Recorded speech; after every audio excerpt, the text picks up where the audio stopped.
President Joe Biden has officially been in office for 1 month. On January 20th, Biden was sworn in as the nation's 46th president. Since his first day in office, President Biden has been focused on getting the pandemic under control and restoring the nation's economy. So far, he signed more executive orders and memorandums than the last 3 presidents within his first month. The president and Democratic leaders have been pushing Biden's $1.9 trillion COVID relief package.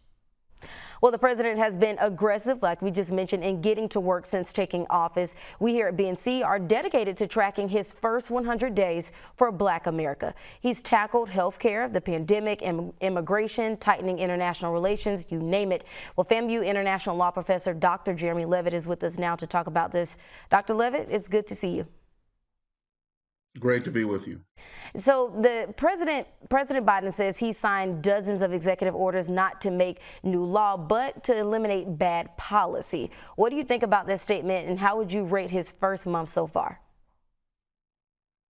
Well, anytime a president acts by executive order, he is signing new law. It might be retroactive in the sense that it's doing away with bad law set by the Trump administration, but it is setting new law and precedent. And I think they've been busy. My only concern thus far is the commitments and issues that were promised to African Americans. For example, addressing the coronavirus for those who had vulnerabilities, who had pre-existing conditions. There was even talk of minorities getting some kind of preferential status in the issuing of the vaccine. I haven't seen that yet. I haven't seen anything specific targeted toward urban communities in the way that I'd like. But 100 days is a short period of time, and we just have to keep him honest with his commitments to African Americans, who are really responsible for his ascendancy to the presidency. And my next question to you, do you think much has been done for Black people in this first month?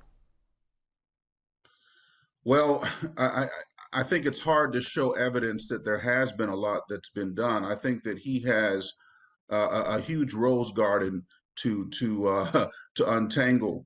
So just dealing with what Donald Trump has done is progress, meaning that reversing some of the very negative domestic and foreign policy orders that he instituted is critical. But we'll see what happens with this new stimulus bill. We'll see what he does on foreign affairs, particularly with respect to the G7. And then with African Americans specifically, we have needs that are unique in the population, whether it's coronavirus, whether it's high unemployment, whether it's development in our communities. There was even talk of reparations. We have a history of crimes committed against us that have gone unresolved. We hear one there with Malcolm X. Maybe the name J. Edgar Hoover needs to come down from the FBI building.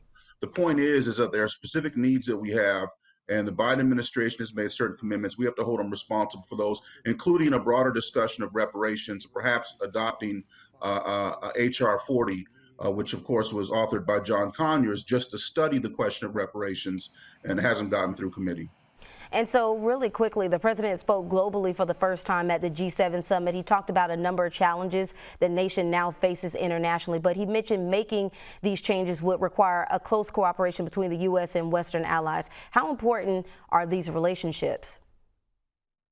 Well, the G7 is a group that includes Britain, Canada, France, Germany, Italy, Japan, and the United States. And essentially right now, our biggest issues is global proliferation, violence, climate change, cybersecurity.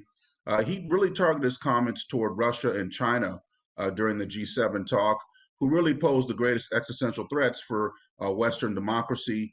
He's come bearing gifts with $4 billion global coronavirus vaccine. He's re-entered us back into the Paris Climate Accord. He's re-entering our membership into the World Health Organization. China has the second largest economy in the world. It's ignoring international standards. It's on a path of unilateralism, both in terms of the military force and espionage that's damaging. It's using companies and weaponizing them against American corporate interests.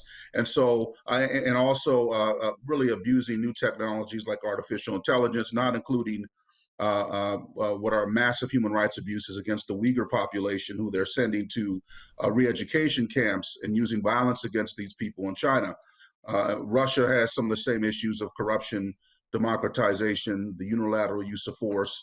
undermining democracy through espionage and covert campaigns of influence. So with all of that, these are threats that we can no longer ignore. And when we add Iran to the list, the Biden administration seems to have its eye on the ball. Awesome. Well, we thank you so much for your insight. We appreciate your time, Dr. Levitt. My pleasure. Thank you. God bless you.